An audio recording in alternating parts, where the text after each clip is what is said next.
Sibak sa pwesto ang inabot ng 2 pang pulis Metro Manila na nagpositibo sa random drug testing.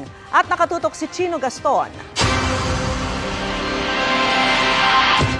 Kasunod ng sinibak na hepe ng Mandaluyong Pulis na si Police Colonel Cesar Herente, 2 pang pulis Metro Manila ang nagpositibo sa illegal na droga matapos umailalim sa random drug testing ng National Capital Region Police Office.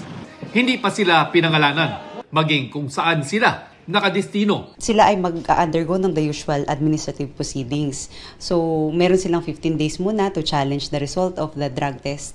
And of course, they will be charged, pre-charge investigation muna, and then they will be subjected to summary hearing proceedings. Sa ngayon ay pansamantalang tanggal sa pwesto si Herente at ang 2 iba pang pulis. Inassign muna sila sa Regional Personnel Holding and Accounting Unit sa Camp Bagong Diwa sa Taguig, habang si Herente naman ay inassign muna sa office ng Chief PNP.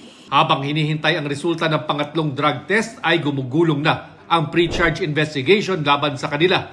Sa kabuuan, 950 na mga pulis sa Metro Manila ang sumailalim sa drug testing ngayong buwan. Napaka-importante kasi nito, sir, na dapat drug-free ang workplace, particularly the PNP, dahil tayo po ang nag-i-enforce po ng batas, lalong-lalo na nga po yung provision nga po ng Republic Act 9165. Napaka-pangit naman po na yung mga pulis natin ang gumagamit po ng droga at nai-involve po sa any illegal drug.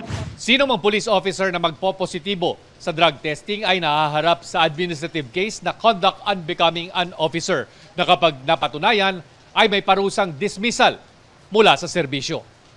Para sa GMA Integrated News, Chino Gaston, nakatutok, 24 oras. Mga kapuso, kasama nyo kami 24 oras. Mag-subscribe sa GMA Integrated News sa YouTube. Sa mga kapuso abroad, bisitahin ang GMA Pinoy TV at www.gmanews.tv.